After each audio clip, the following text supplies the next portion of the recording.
So what's going on guys, Kate is here and welcome back to a brand new video. For today I will show you the best updated Crusader build in Diablo Immortal. So at the start I will explain how to play this class, then we will look into the best skills, rotations and attributes that you want to use. Then later we will go over the awakening, best stones, where to use your paragon levels, and even which gems you want to use on your gear. And then lastly I will show you the best gameplay, so you would know how to get out your abilities, the highest damage possible and much more. So, if this sounds interesting to you, then let's get right into it.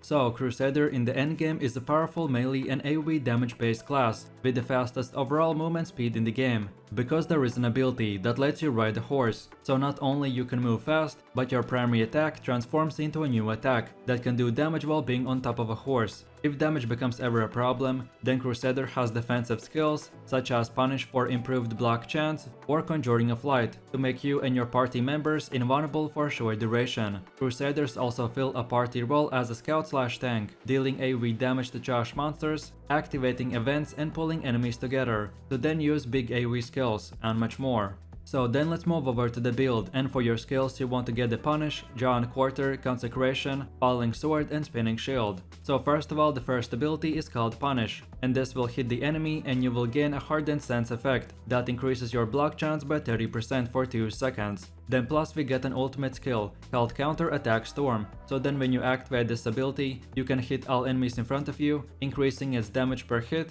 and increasing your block chance bonus. You also gain a shield that absorbs damage to equal 20% of your maximum HP. Overall, this is amazing primary skill that does damage and most importantly, gives you incredible survivability, especially against stronger bosses. Then moving over to the second ability, which is the Jaw and Quarter, and this ability will let you use a warhorse for 6 seconds, removing all movement impairing effects, increasing your movement speed by 65% and replacing your primary attack with a strike. On top of that, a bunch of holy chains will bind up to 8 nearby monsters and drag them as you ride. Overall, as you can tell, this skill is essential to playing this class, because this is the time when Crusaders do the highest damage and you become the fastest player in the game. Then for the next ability we have the Consecration, and this skill will enhance the ground around you, dealing damage to all nearby enemies over 6 seconds. Overall, this is one of the best AoE abilities in Diablo Immortal, and this skill can wipe out huge amount of enemies. So then for the next ability we have the Falling Sword, and this skill places your Holy Sword at a location where it deals damage over 5 seconds to all nearby enemies. You have the option to activate the skill again to launch yourself into the heavens and come crashing down at the sword's location, dealing damage to all nearby enemies and retrieving the sword. Overall, the skill offers a lot of extra AoE damage, and in the endgame it will become even more powerful. And then lastly, the fifth ability is called Spinning Shield, that activates actual spinning shields that inflict damage to all enemies around you, and you will slow their movement speed at the same time. Overall, this skill does insane amount of damage, especially to bosses, so use it as much as you can. And then last but not the least, this build is meant for super high damage, but in case if from time to time you want to be more like a tank and support your team, then a good alternative is to use this second build. So here we switch the Consecration for Conjuring of Light, and then we switch the Falling Sword for the Holy Banner. But you want to use the support build only when doing group content, and only if you want to sacrifice a bit of damage for more buffs. So then moving over to the rotation, and you first of all want to start by using the Jaw and Quarter and run around the dungeon and aggro a bunch of monsters. Then when you group them up together, then use the Consecration, then activate the Spinning Shield, then use the Falling Sword, and then from here, just keep on spamming your basic attacks called Punish. And whenever your cooldowns come back up, repeat the same rotation. And then from time to time, when you want to play a full support, then your rotation should be very similar. So you use the horse to group up enemies, but then you use the Holy Banner, then Conjuring of Light, then Spinning Shield, and then again just keep on spamming your Punish attack, and it's that simple. So then let's go over to the best Crusader attributes, and the main attribute that you want to get is Strength, and then secondary attribute is Fortitude. The way you do this is by using equipment that either way has Strength or Fortitude. And for your weapons you first of all want to prioritize how much damage it does, and then secondary the attribute. So then moving over to your character, and this is how your gear should look like.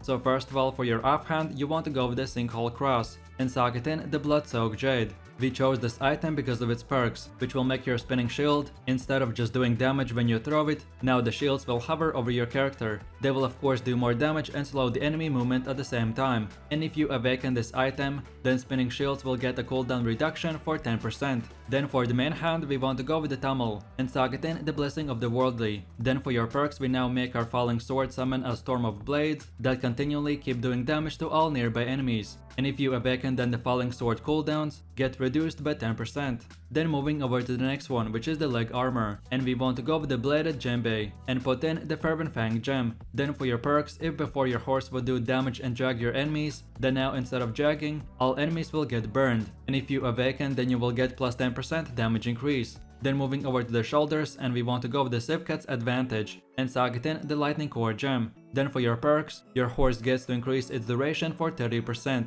And if you awaken, then your horse cooldown get reduced by additional 10%. Then for one of the last items, we have the chest armor, called the Besieger, and we Sagatin, the Berserker's Eye. Then for your perks, your horse ability now once in a while, based on RNG system, will drop small grenades that do a bunch of AoE damage. And then lastly, we have the helmet called Arrow Keeper, and we Sagatin, the Everlasting Torment gem. Then for your perks, if before the Holy Banner would sit in one place, then now it can move with you, so that means that this buff will move as well, and if you awaken, then the banner itself gets a life increase by 10%. As you can tell, this helmet won't help us with the DPS build, so if you want to use both builds, then get this head armor, but if not, then for only DPS builds, you can pick whatever else head armor you want. Then for your charm, you want to get this exact piece that gives all of your skills that you use damage increase. And then last but not the least, for your neck, you want to go with the Wisdom's Edge and Sagatin, the Aquamarine, Citroen and Ruby gem. Then for your finger, get the Fair Fleet and Sagatin, the Ruby gem. Then for your other finger, get the Fall Fleet and Sagatin, the Tourmaline gem. Then for your hands, get the Hurtling Steel and Sagatin, 3 Tourmaline gems. Then for your waist, get the Whip Crack and put in 3 Topaz gems. And then lastly, for your feet, get the Stamp Stair and Sagatin, 1 Aquamarine and 2 Sapphire gems. And then just before we move on to the next part of the video, I want to clarify a few things on the armor. The exact items and gems I'm showing you are the best of the best, so it does not mean that you have to get perfect 5 out of 5 star gems or rank 20 items, but you simply use whatever is the best on your character, and bit by bit, when you get these gear pieces and gems, start equipping them, and this is how your full endgame build fully completed will look like. So then moving over to Awakening. And like I mentioned, for each gear, legendary items in Diablo Immortal can be awakened. To unlock another perk on your item, to awaken a legendary item, you need the item itself and a legendary gem at rank 10, as this feature is meant for late game, so don't try to expect all items awakened right away. But if you can, your priority should be awakening the shoulders called Sivkat's Advantage, then your leg armor called Bladed Djembe, then your offhand called Single Cross, and then lastly the chest armor called Besieger. And then from here you can awaken whatever item you want in whatever order you prefer.